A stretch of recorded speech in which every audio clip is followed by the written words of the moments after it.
Perfect. All right, we have Melody McKee from Stone Plain, Alberta, Canada. Welcome to those up in Canada. Mickey Gale from Pasadena, California. Welcome to the webinar. We have Clem up in Calgary. Welcome.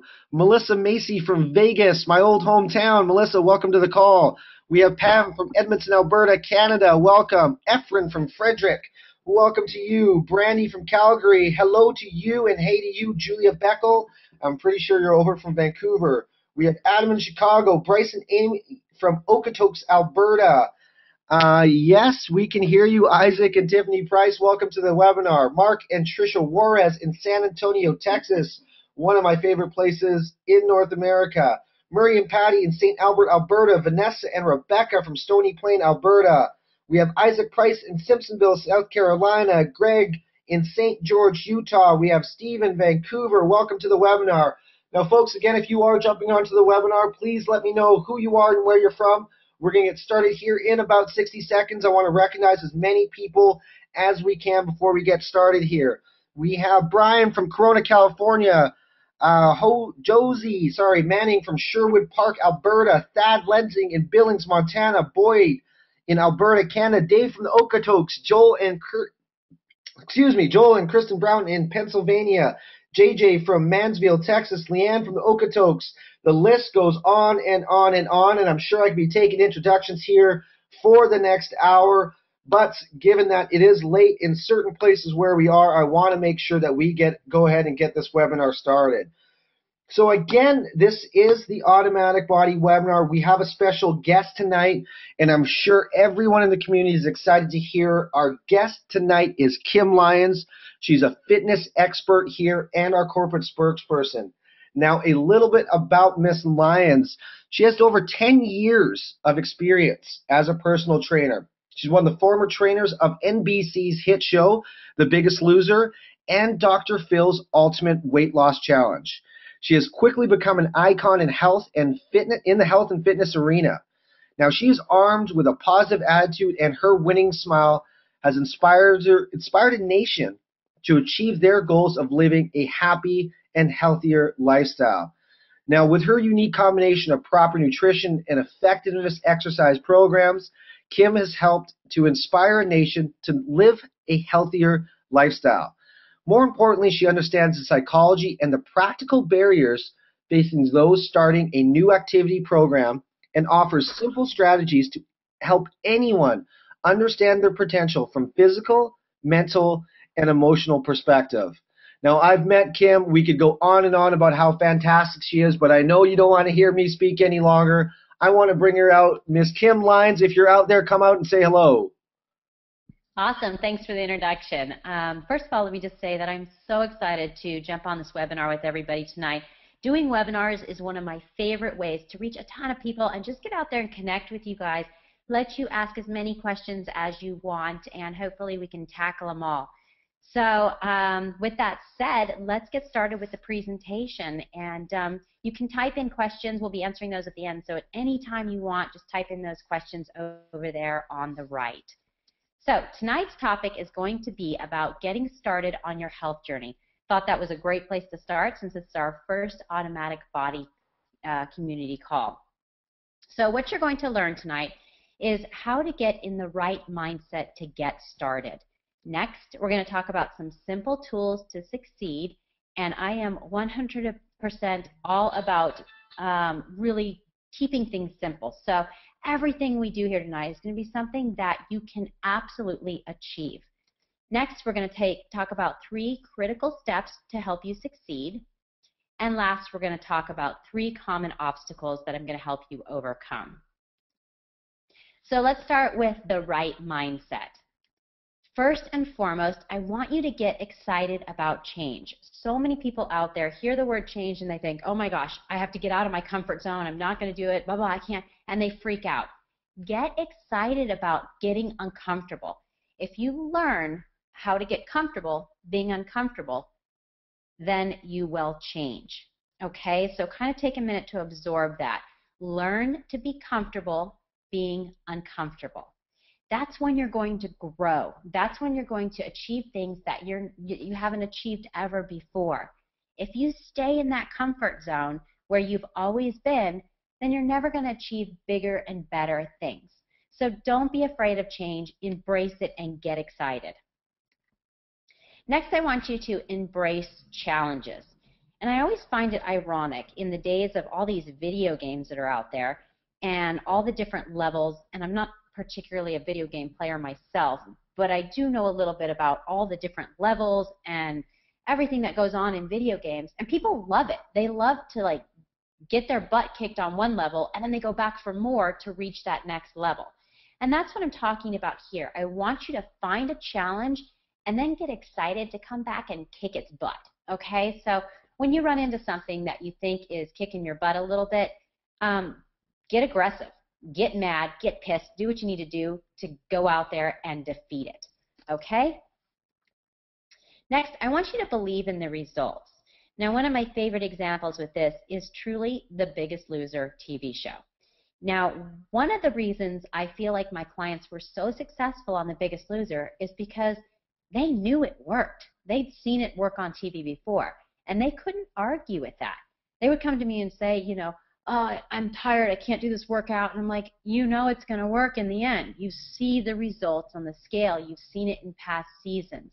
So if you don't believe in those results, then you're never truly going to give it your 100%. So I want you to know that everything that you're doing with the Automatic Body Program and everything I'm telling you about here, this is 16 years of experience speaking. I know what I'm doing, and I know how to help you guys get results. So believe in the results and go 100% of your effort, because I promise you that you will not fail if you put in all your effort. Next, I want you to be realistic with your goals, but aim high. And what I mean with being realistic is embrace your own body type. If you have an athletic body, go with it. If you have big, strong quads, yes, I'm speaking to you women out there who are going, oh, I hate my big quads. If you have a lot of strength in your legs, go with it. Work it. Strong is beautiful. If you are skinny and you don't have a lot of curves, that's okay too. Embrace that look. You have to work within your own body type. And I really have to kind of focus on this because I'm not going to lie. I spent my entire college career trying to be a 6-foot-tall supermodel with a skinny frame. I hated my curves. I was frustrated with them, and I was constantly fighting my own genetics. And it wasn't until I kind of got into the training world and started to realize, you know what? Curves are cool. I can work with this. And I kind of changed what I was working towards. And that goes vice versa. It always seems like we always want what we don't have. And I know so many of my long, skinny girlfriends are like, God, I wish I had hips. And I'm like, really? I wish I didn't. So you kind of have to learn to embrace what you have and work within it. So aim high, do the best that you can, set your standards as high as you possibly can, but be realistic. And last, this is something that I work on with all of my clients because I believe in it so incredibly strongly, and that is visualizing success. Visualization is so powerful in your unconscious mind. You truly can train your brain without really trying if you just spend 2 times a day visualizing. And what I like to tell people is spend 5 minutes in the morning before you get out of bed. Instead of laying there in bed dreading your day, instead change your frame of mind and think about all the great things that you're going to do during the day. Literally play your day out in your head perfectly. Picture yourself getting up and getting in a 15 to 20 minute workout. Picture yourself eating a healthy breakfast. Picture everything at work going well. Picture your meetings going successful. Whatever it is that you do during your day, picture that in the best case scenario, and then try and play it out through the day. When you go to bed at night, do the same thing. Visualize your body changing. Excuse me, I have a little cold, so I hope I don't cough through this whole thing. But visualize everything that you want to change in your life and where you want to go, and do it every morning and every single night. And this is something I've been doing for years and years and years, even going back to my competition days when I was a fitness competitor. The last 2 weeks before the competition, I quit practicing physically and practiced only mentally through visualization. And it gave my body the break that it needed going into the competition, but made me in a mental state where I was strong and ready to go into that competition. So I really, really highly recommend starting to practice visualization if you don't already. So next topic, I want to talk about some really simple tools that will help you succeed. Now again, these are all really, really simple things that are readily available for everyone. I could go out and tell you, thousands of dollar things that will help you succeed, but that's not the point. The point is to keep things simple so that you do them. Sorry, I had to grab some water there. Okay, so first thing is a journal or a notebook. Now you can absolutely keep track of things on your computer or on your notepad on your iPhone or whatever, but I'm a really big fan of sometimes putting down the technology, getting rid of the apps, and just going out and buying a really simple journal or notebook. Go to the bookstore, find something that inspires you, and just purchase it. That simple. I mean, it can even be as simple as taking a bunch of pieces of notebook paper and staple them together. I don't really care. But the bottom line is you have to have some sort of a journal and some sort of a notebook. It's almost like a symbol of starting. You're going, okay, this is what I'm going to do. I'm going to put the date on the top of this page, and I'm going to start today. And that way you can go back and you can look at your notes. You can look at things recipes that you liked, things that made you feel good, even the bad days, that you write down why something didn't work right. It's just a great tool and a great reference. Buy some stickers, buy some fun pens, whatever it takes, whatever speaks to you. This is your journey. So buy something very simple that you can use to write down and keep notes of your progress. Next, this one's kind of a no-brainer, an inspirational photo or a quote. And this is something that you can put in the front of your journal. You can even put it on a sticky and put it on your mirror where you look at it every day. But again, find something that is meaningful to you. And this will be different for everyone.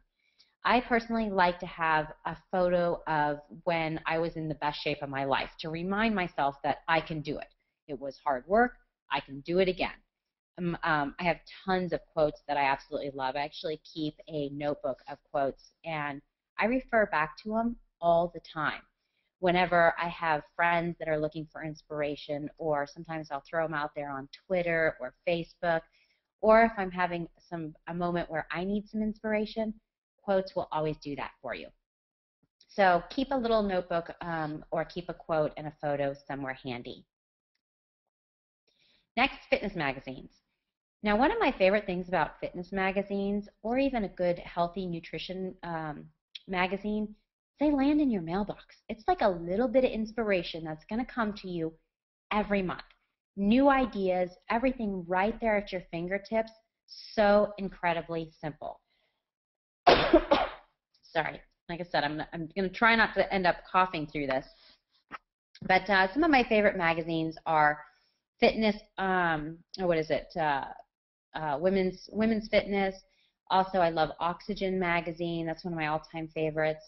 Clean eating is a really good one if you're looking for great healthy recipes. That's a great, great one. So again, just jump out there to the bookstore, look at whatever fitness magazines or healthy eating magazines, and get a subscription to one. Really, really simple. Now this is probably the simplest, but I kid you not, makes all the difference in the world to me. Having a good water bottle, and you guys will laugh, but my favorite water bottle is the Smart Water bottle. And I have this funny little system where I love the sports cap, but it only comes on the small water bottles.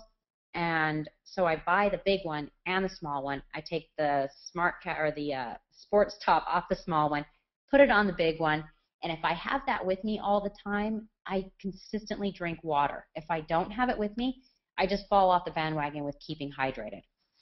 So silly, so simple. But my husband laughs at me because I have to have that flip top, and I think it's because when I drive or whatever, it's like you can open it with one hand and you don't have to unscrew it. Anyway, whatever works for you is my point. But go out there and find a good water bottle that you like. decorate it with stickers, put your name on it, whatever you need to do, but it's really, really crucial to have a water bottle with you at all times. Another one of my favorites is having a nice little lunchbox or a bag that you take with you. Again, silly little trick, but remember the days when you were in school and you would get a new lunchbox every season, whether it was Captain America, Wonder Woman, Snoopy, whatever it was always fun to take your lunchbox to school. It's the same thing as an adult. Get a good lunch bag that you can pack your food with you to take to work or to take on the road with you when you have a long day, so that you're not tempted to stop and eat unhealthy fast food. Next little thing that you can have with you is music. There is not a simpler way to change your mood than turning on good music. And this is something that I love doing. I take about an hour every week, and I just download and listen to music off of iTunes. It's a really great way to stay inspired, and when you have a new music library to listen to or one of your favorite old school albums, you can totally change your mood, and it's super inspiring to work out to. And last but definitely not least, new sneakers. Guys, invest in a good pair of sneakers. It makes me crazy when I see people exercising in unsupportive shoes. You only get one pair of feet, so go out there, try on some good sneakers. It's great inspiration to have them sitting there by your bed when you wake up in the morning. Wear them, get inspired, go out there, walk, run, jog, do some push-ups in them, whatever you want, but get yourself some good sneakers and get moving in them. Okay, so let's talk now about 3 really crucial steps that I think are critical to your success. The first one, clean out your kitchen. Okay, this is not overrated. I need you guys to do this whether you have to stay up all night long or get up early or whatever it is you need to do, get it done. Get rid of all the tempting foods, the candy, the soda, the juice, crackers, cookies, baked goods, chips, ice cream, fried foods, beer, milk, and white flour products are on the top of my Nix-It list. Something I do with every single one of my new clients is I go into their house with a trash bag and I go crazy.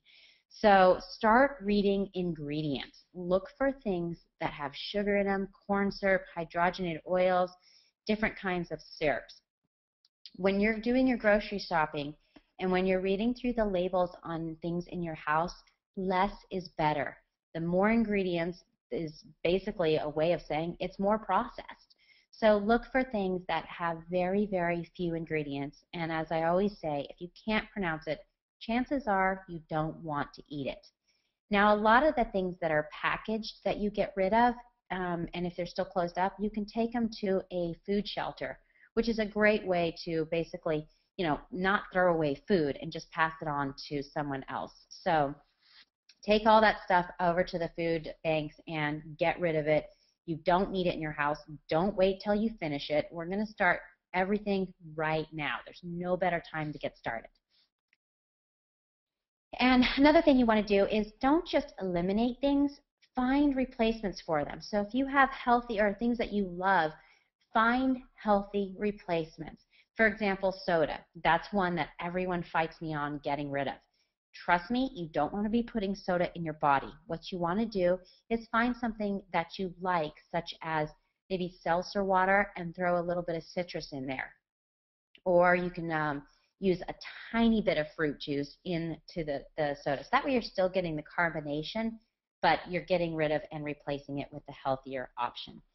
And if you don't know healthier options, it's as easy as getting on Google and searching it. Google is literally your home base for everything. If you need something, a healthy, crunchy chip replacement, go onto Google, search it, healthy chip replacement. I guarantee you'll get 1,000 options. You can definitely find one that will work for you. So bottom line is that willpower is overrated. If it's in your house, you're going to eat it, and you don't want to be sabotaging your own efforts. So don't be afraid to go in there and just go crazy, clean everything out, and just start fresh. So the second thing that you'll definitely want to do is to plan ahead. And this goes all the way back to the grocery store. Planning ahead is really, really key to your success. I've always said if you fail to plan, then you plan to fail, period. It really is that simple. You have to have a plan to stick to, or else you're just going to be like heading out on the road with no map and not knowing where to go. So something that I really, really encourage people to do is spend 2 hours of prepping food during the week, and it'll save you so much time and money and calories. This few hours of prep time is really, really crucial. You'll have everything ready to go in your refrigerator or in your snack pantry, and it'll just save you so much time in the evenings prepping meals, save you time prepping lunch, and it can even save you time in the morning getting ready. So what I usually do is I like to prepare 3 different kinds of carbohydrates. Usually I'll have quinoa or brown rice in my rice cooker. I like to bake sweet potatoes, and then I'll slice it and dice some veggies just so they're all ready to go, whether I'm throwing them in a salad or throwing them in a stir fry or throwing them in a sandwich or a wrap. So just have things like that ready to go, and you can change them up every week. But it literally takes me no time at all to get all these ready. And I'll usually do it on Sunday night during while I'm watching TV or something. And then I'll do the same thing with proteins. I'll always prepare at least 3 different kinds of proteins. Hard-boiled eggs is one of my favorites because I like eating them at night before I go to bed, or I'll put them in my salads, or they're just a good snack anytime. I also like to grill some chicken. And then with my salmon, I don't like eating fish after it's been cooked and then sits in the refrigerator, just a weird quirk I have. So what I'll do with my salmon is I just cut it into portion sizes so that it's all ready to throw in the pan or in the oven and be all ready to go. And then with the snacks, what I'll do is I'll buy those little snack size bags, and I put a bunch of nuts in there. I usually use almonds or walnuts.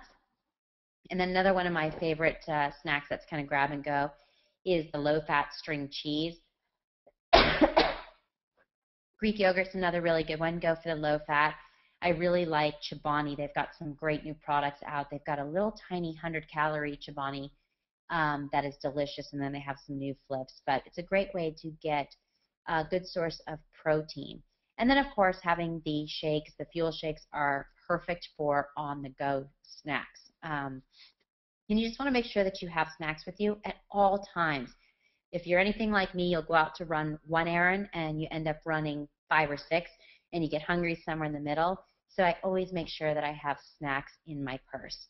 Kind of a funny random story today. I was actually out doing some furniture shopping with my son, and Gunter called me and he said he was on his way home, and I thought, oh, perfect, swing by. I'd love for you to look at this couch that I'm looking at.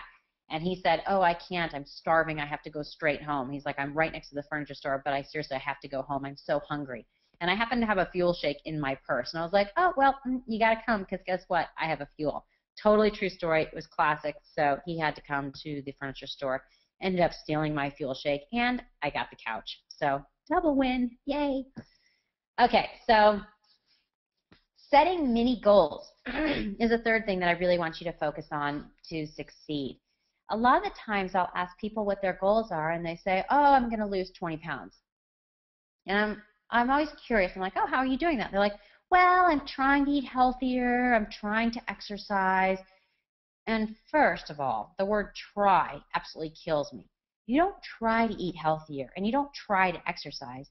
You either do or you don't. If you're trying, that tells me that you're not 100% committed. So don't try to do it, do it. And in order to do that, you need to set small goals to reach your larger goal. So set daily goals that put you on track to your weekly goals, and that leads into your monthly goals. So let me give you an example. When people tell me they're trying to eat healthier, I say, okay, let's break that down. What are you trying to do? And they're like, well, I'm just trying to eat more fruits and vegetables. Okay, how are you going to do that? We're going to break that down into a daily goal. Okay, first of all, instead of grabbing a candy bar at the vending machine at 4 o'clock at work, grab an apple instead. Very, very simple daily goal that you can do. If you're trying to eat more greens, Again, don't try. Tell yourself every day I'm going to have 3 servings of vegetables. And I'm going to do that by having a side salad instead of French fries for lunch. And then instead of having starchy carbs at night, I'm going to have 2 servings of fruits and vegetables instead. So all that leads into your weekly and your monthly goals. Next, I want you to keep track of things on paper. Again, it goes back to that journal. At the end of the day, when you look at a piece of paper, it really puts everything in check for you. How much are you really exercising? How much are you really eating? Write everything down. And it also is a good reminder, for example, when you go to grab a handful of M&Ms at the jar at work. If you have to write that down, it kind of makes you think twice. Do I really want it? Chances are you don't. So get used to writing everything down on paper. And you don't have to do this for the rest of your life, but you'll want to do it for at least a couple weeks to a month, just to get yourself in the right frame of mind. Next, rewards. We all love rewards, and it doesn't have to be anything big. It can be as simple as new iTunes, new workout outfit, a massage, and I like to kind of chunk it up. Like if I, reach my workout goals, meaning that I'm at the gym or I'm working out at home or I go to the stairs or the bleachers or whatever it is I do, maybe I've listened to all my iTunes and I'm sick of them. I'll go buy a couple different songs. That's what, $2 for a couple new songs to add to my list. A new workout outfit, again, it doesn't have to be expensive. It can be something really simple, such as a new pair of shorts or a new pair of socks even, just whatever it is you want. And then, of course, the granddaddy is a good massage. After a good couple weeks of working out, get yourself a massage. You deserve it. So I've always said that what we're trying to achieve here is getting a cycle of achievement, which is going to make you feel accomplished, and that equals success and happiness, which again will feed that cycle again. When you feel like you've achieved something and you feel accomplished, you can't help but feel good. And that honestly is so much better than going to bed every night and laying there and going, well, I guess I'll start tomorrow, or I shouldn't have eaten that, or crap, I didn't get my exercise in today again. It's the worst feeling in the world, and it's so easy to avoid that by simply following all the little tiny things I'm telling you in this presentation. So I want you to go to bed at night being proud of yourself so that we feed that cycle of success and happiness. So now let's go over some of the obstacles, because while it's a lot easier to say it than it is to do it, I definitely want to take some time to observe some of the obstacles that without a doubt you will get stuck in. So, sabotagers. We all know them, we all have them in our lives, and I'm going to tell you exactly how to address them. First of all, be proud of the changes that you are making. Don't be ashamed that you are going out there and you're doing something good for yourself. It's so hard to be selfish and just be like, you know what, I am doing this for myself. And it shouldn't be that hard. You spend so much time taking care of other people. It's time to take care of yourself so that you can do better at taking care of other people. So don't be shy and don't be, when people say, hey, what are you doing? Go, oh, I'm starting this new diet program. Just be like, wow, I'm starting this new program and I feel so good. Do you want to hear more about it? So next, it's really important for you to look at why people aren't supporting you and not let it throw you off course. A lot of people feel uncomfortable with change. They've had failures in their life with past diets or nutrition plans, and they kind of lump everything into one big negative feel. And it's because they feel insecure or they feel scared of change. Excuse me. So I really want you to be sympathetic of why people aren't supporting you, and don't attack them back with negativity. Instead, just be like, oh, it's okay. If you want to learn more about it, I'd love to share with you. I've never felt better, and it would be really fun to do this together. And if they resist, that's okay. You are the only one that's in charge of you. You don't have to save the world. I'd love for you to. I'm still going to try for the rest of my life to keep and save the world and get everybody healthy, but you don't have to do that. I want you to worry about you and not to worry about other people's negativity, because personally it's reflecting what's going on with them and not truly what's going on with you. Next, this is really important. Communication is really, really critical. So communicate. Sit down with your friends and family and let them know why what you're doing is important. If you really sit down and have a heart-to-heart with your friends and family and you tell them, this is something that means a lot to me and I want to make these healthy changes. I've wanted to for a long time. I want to feel good about my body. I want to feel good about how I feel. I want my energy levels to change. And really just let them know why it is that you're doing what you're doing. People can't argue with the honesty of your feelings. And if they do, chances are they're not very good friends.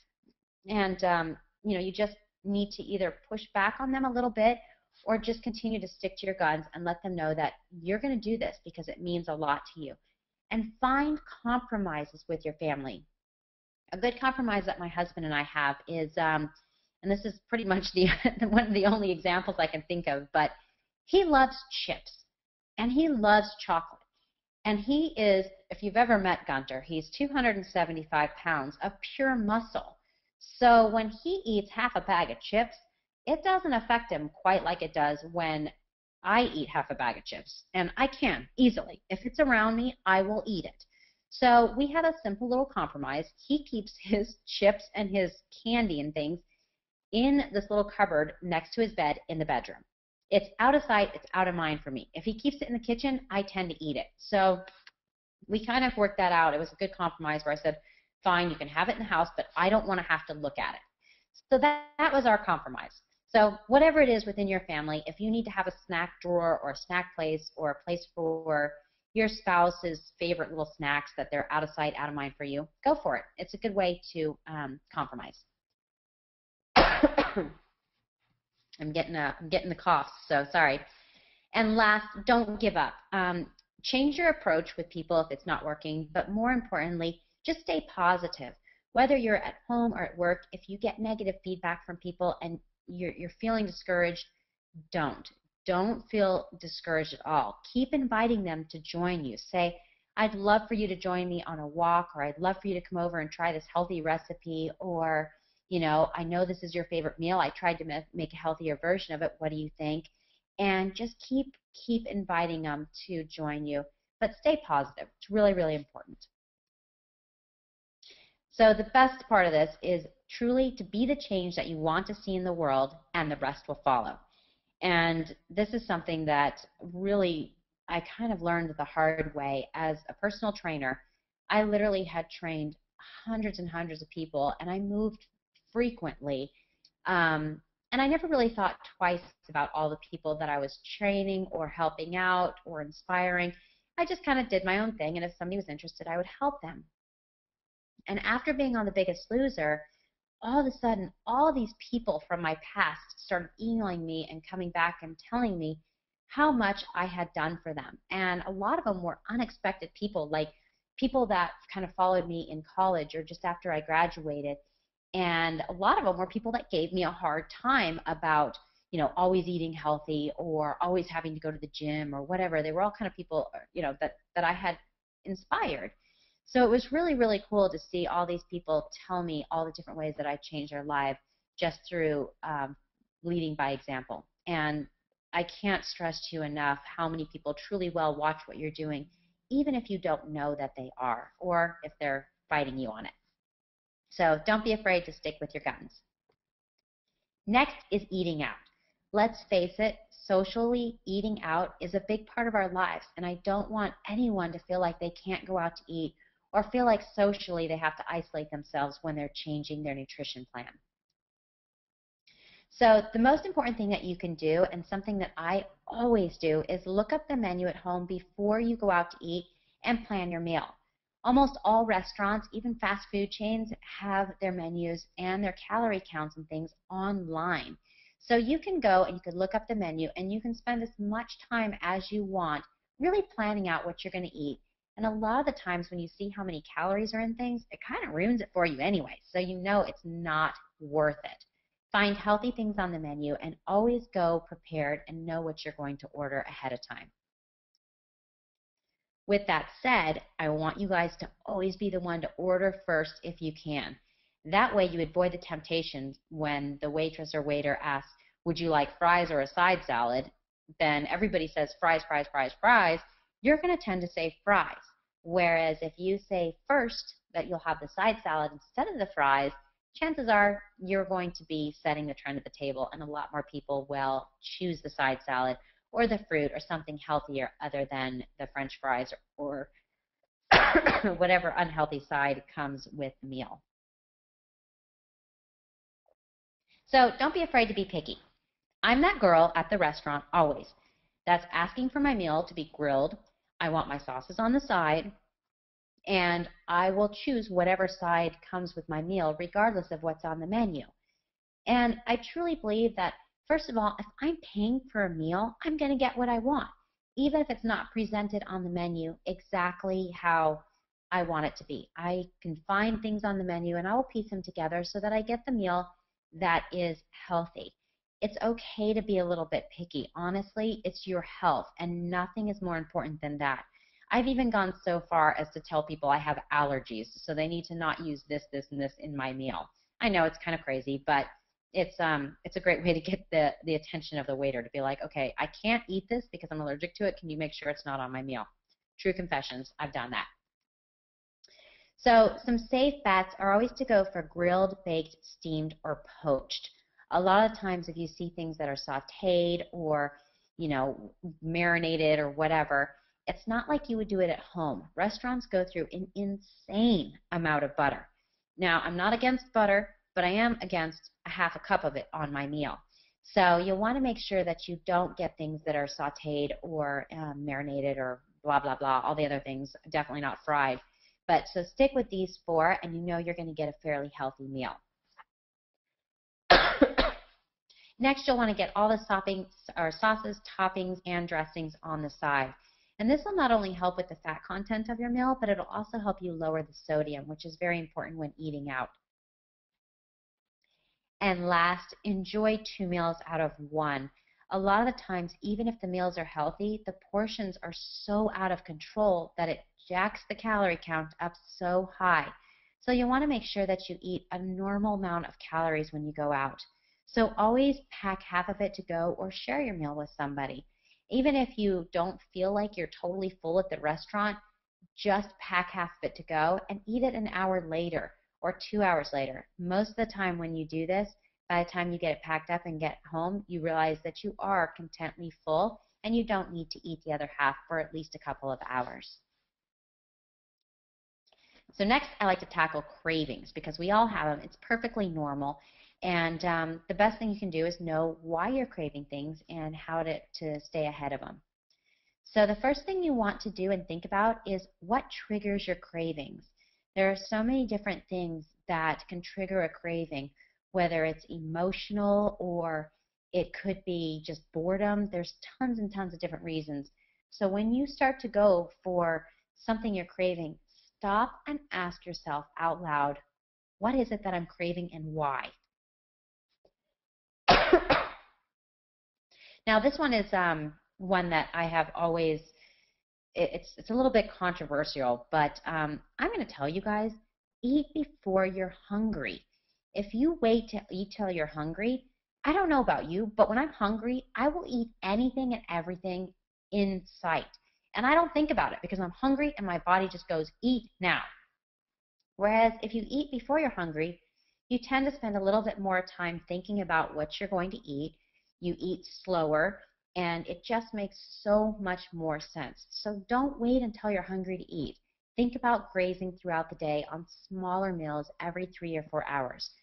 I promise you this will never backfire on you.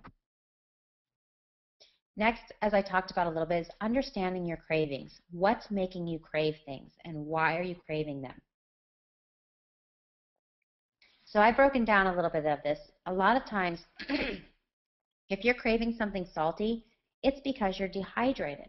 It is really, really easy to get dehydrated. Your bodies are made up of 70 to 80% water. And if you're not drinking water throughout the day, you can easily get dehydrated.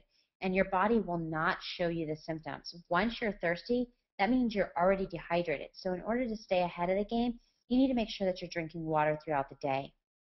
And chances are, if you're craving something salty, it's because your body is in need of water. So instead of grabbing that bag of potato chips, grab a big glass of water and drink that first, wait about a half an hour, and see if that craving goes away. If you're craving sugar or carbs, a lot of the times it's because your blood sugar is low. So sugary carbs are the last thing you want to eat, because what happens is your blood sugar spikes way up really quickly and then crashes right back down, which will feed that craving again, telling your body, ooh, I need something sugary, or I need a big bowl of pasta, or I need a piece of white bread. And so you're going to end up on this crazy roller coaster with your blood sugar, and the cravings will never go away. So the key is, instead of grabbing sugar or carbs, instead grab something that's protein. And this is where, again, the fuel shakes are perfect. I promise you, if you're craving sugar and carbs and you have a fuel, that craving will go away. And plus, with the fuel shake, it's awesome because you do get a little bit of a sweet taste that will kind of help you cure that sugar craving. Next, crunchy snacks. I have found with most people that when you're craving something crunchy, it's because you're stressed, you're bored, or you're having some kind of an anxiety. So if that's the case, find something to replace that crunchy snack. If you're stressed, try going for a walk. If you're bored, call a friend. If you're feeling anxious about something, write down steps that is going to help you conquer whatever it is that you're anxious about. So don't give in to reaching for that crunchy snack. And if you do absolutely need something, go for an apple or a handful of almonds or walnuts. Find a healthy replacement and get rid of the processed crunchy snacks. And last but not least is greasy foods. This is something that is habit forming, addicting, and it's usually something that you're grabbing when you're looking for comfort. So what I recommend when you are craving something greasy is, believe it or not, a hot cup of tea will usually do the trick. And I know it does not sounds crazy to think, okay, I want a big greasy hamburger, I'm going to go have a cup of tea, but it will help you break that addiction. It'll still bring comfort to you, and it forms a new habit that's really healthy. Another thing that will also help with that is maybe to have a big salad with olive oil on top. That way your tongue and the satiety is still getting the grease, but it's in a healthy form.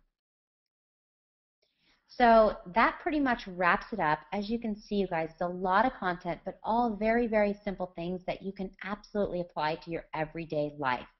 Small lifestyle changes can add up to huge life-saving results. I promise you, you can do this, and I want you to start now. Don't put it off. I want you to go to bed tonight saying, I'm going to do this, or I already started, and it's the best feeling in the world. So I'm going to go ahead and have Alex jump back in and see if you guys have any questions. All right, Kim, can you hear me okay? Yep, I gotcha. All right, perfect. Well, it is getting close to the top of the hour, so we are going to, try to take about 5 or 6 questions here from the field. First question that we're getting a lot here, Kim, is I travel a lot, and it's hard to eat healthy and work out. What would be your suggestions for someone who travels a lot? Wow, you know what? I travel a ton too, and definitely you need to plan ahead. It goes back to that planning. When I travel, I always bring food with me. I have a little bag of nuts. I always pack apples. I also pack tea with me, especially through the airports. Finding healthy snacks in the airports is an absolute nightmare. It's impossible.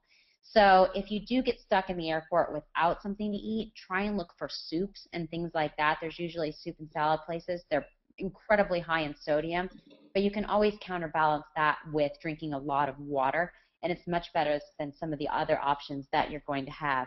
But definitely plan ahead. And then when it comes to working out on the road, I always bring a resistance band with me. They're super lightweight. They fit into any suitcase, and you can get a workout in your room that way. You don't even need tennis shoes. And I also try and book hotels with workout facilities in them. Surprisingly, a lot of hotels, most of them nowadays, do have workout facilities. So it's really, really important that you look ahead. Again, look on to where your hotel is. Look and see what facilities are close to the hotel, or even if the hotel has one. But for the most part, like I said, always plan ahead. And I even pack oatmeal with me every time I go. I have like a little snack bag, which I'll have to shoot that off in another email of all my different little snacks that I take on the road with me. That's pretty funny there, Kim, because if I actually look at my computer bag right now, I actually have oatmeal in my bag because I'm on the Yep, road a lot. it's awesome. It's so easy. All you need is hot water, and you're good to go. Absolutely. I know a lot of people are probably asking this question, and nutrition's pretty expensive in a lot of people's eyes. So, for those who are on a tight budget, what are your suggestions for healthy foods that aren't expensive that they could be buying? This is a really good question because I actually get this a lot from people, and I get it. Right now, the economy is kind of tanking, and a lot of people don't have the budget to go out and eat expensive organic food. And eating healthy doesn't have to be expensive. The key is buying things in bulk. When you go to the grocery store, buy the dried beans or the bulk in quinoa for the brown rice for oatmeal. I actually shop at a grocery store called Sprouts, and I buy everything in bulk. It just makes so much more sense economically. And also buying canned goods. There's a ton of really healthy canned goods that you can get for proteins. Tuna fish is a really good one. You can even get some really lean canned chicken and things like that. So there's a lot of options. Canned vegetables are great. And also buying frozen produce doesn't have to be expensive either. So definitely a ton of options out there for eating healthy without spending a ton of money. Absolutely. Great answer there, Kim. Now here's another that question that actually really resonates with me. And I am always hungry before I go to bed. Now, what are your thoughts there? Should I eat or should I go to bed hungry? I love this question. I love the controversial questions. If you're going to bed hungry, chances are you're going to wake up and you're just going to be cravey and ravenous, and you might not even sleep as well. Now, it's important to know that you don't want to eat a ton before you go to bed because your growth hormone actually releases better on an empty stomach than it does if your stomach is full. So you do want to have a light snack, and I recommend having something that is protein based instead of carbohydrate based because that's going to help keep your blood sugar level throughout the night. A lot of times if you eat a big carbohydrate meal before you go to bed, it throws everything off with your blood sugar, and you can even wake up with a horrible headache. So I recommend having things like a couple of hard-boiled eggs or scrambled eggs. A fuel shake, again, is a good protein thing that's going to fill you up. I also like having a few berries as a good nighttime snack. So look for things that are low in calories, low in sugar, and more filling. And again, also fill up on liquids. Go for that hot cup of tea or even a couple glasses of water before you go to bed will really help. Maybe you're not even hungry. Maybe it is that you're just thirsty. And it's actually an interesting little fact that I'll throw in there is your body can't differentiate between hunger and thirst. So a lot of times when you think you're hungry, it's your body signaling that you're thirsty. So always grab a couple glasses of water before you go eat a ton of food, and chances are that will do the trick. No, absolutely. Right before I go to bed now, I actually take a couple cans of fuel. Is usually what I do right now. That pretty much curbs the hunger right there. Yep, definitely. Now, a lot of people out there, they have kids. I'm around, my nieces and nephews all the time, and I end up eating their food all the time. Now, do you have ideas for healthy kid snacks? You know what, I do, and this is a topic that I could do an entire webinar on because it's I don't want to say frustrating, but a little bit. It's a topic that when I look at what parents feed their kids, I think to myself, why would you buy that for your kids when you know it's full of crap? I mean, why wouldn't people feed their kids healthy snacks like grapes and berries and just other, fruit's gonna kill that category of sweets for your kids. They're not gonna miss sugary processed foods if you're feeding them whole natural foods.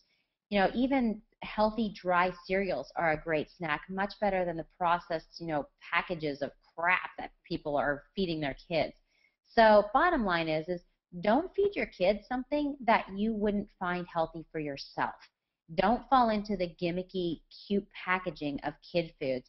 And I've really, my son is only 2.5 now, but it is fascinating to me how they market things to kids. Even in the canned fruit aisle the other day, I was looking and it said, kid-friendly, blah, blah, blah, whatever it was marketed to kids. And I picked up the can, and there was more sugar in the kid one than there was in the regular can. And I'm like, why would they market this in syrup for kids, but in water for adults? So you really have to be aware, and anything that's marketed to kids, look extra hard at the packaging and go for things that are healthy. And surprisingly, kids will like things that you don't expect. For example, seaweed. I have these little toasted seaweed snacks that I never in a million years would have thought my son would have liked. And he saw me eating them, and I gave him some, and he loves them. It's now his favorite snack. Chobani also has a really great kid-friendly tube of yogurt where they just tear off the top and they can eat the Greek yogurt right out of the tube with no spoon. It's brilliant. So there's a lot of healthy kid foods out there.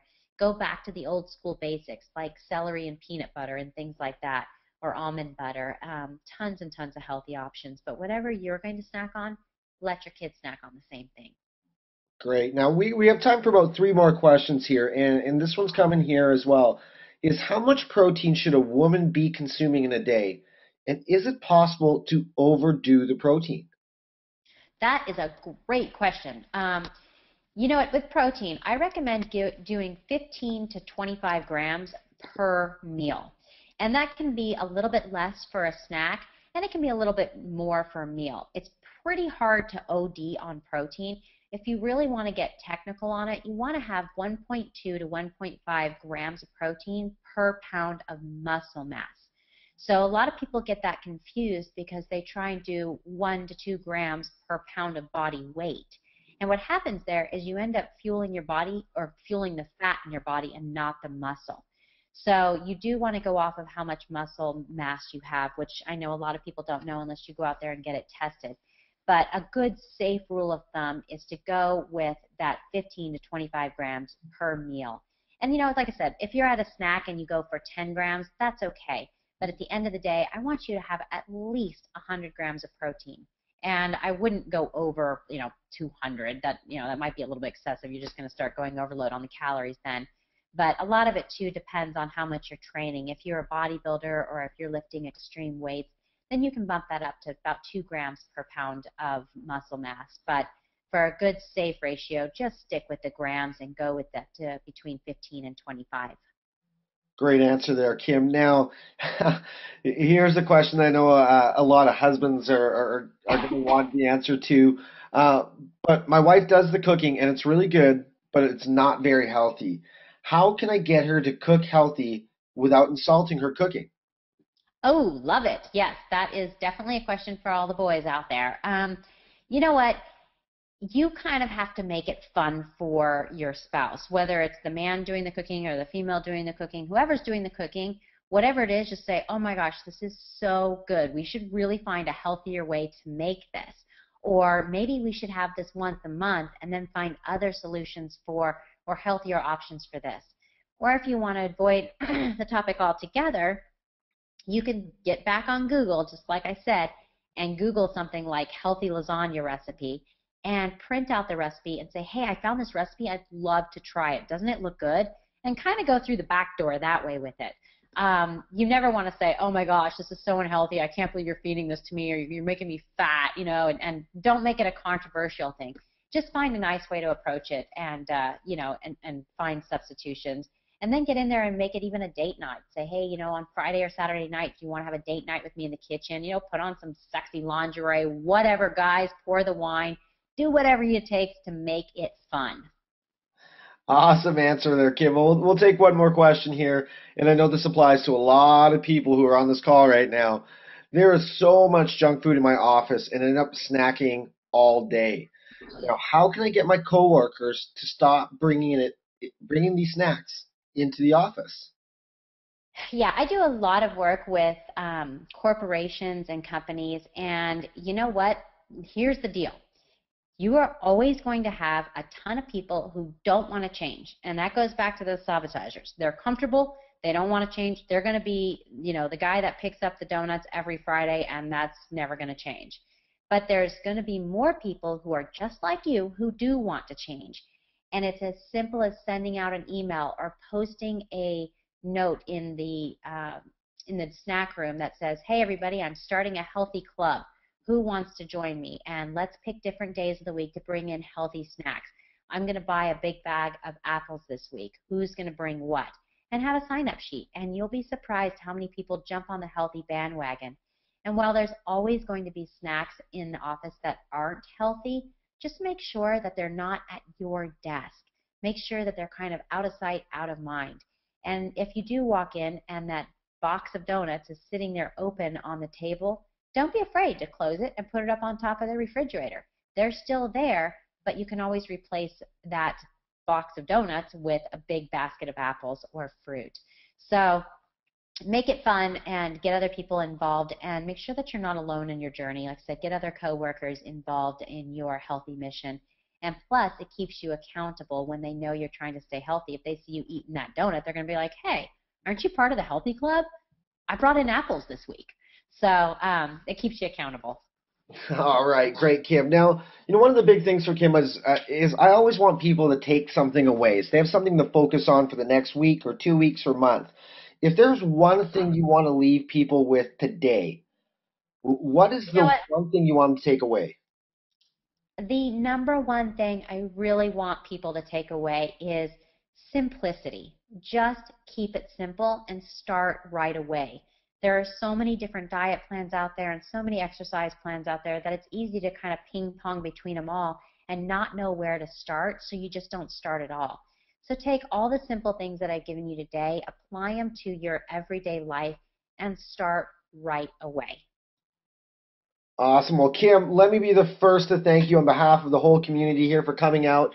I absolutely cannot wait to talk to you next month and hear the things and the progress that we're having here in the community. Thank you very much again, Kim. You are welcome, and it was great to connect with everybody tonight, and I look forward to all the feedback from tonight's presentation. And if there's any topics that you want to be that you want me to cover or talk about, I'm always open to your suggestions.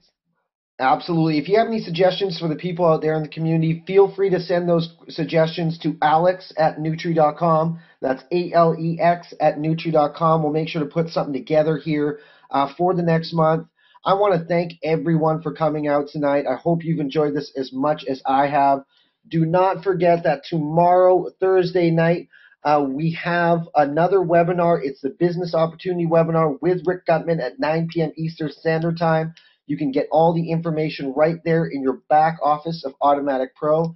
Folks, I want to thank you again for coming out tonight. I look forward to meeting y'all at our events, and we'll talk to y'all soon. Have a great night, everyone.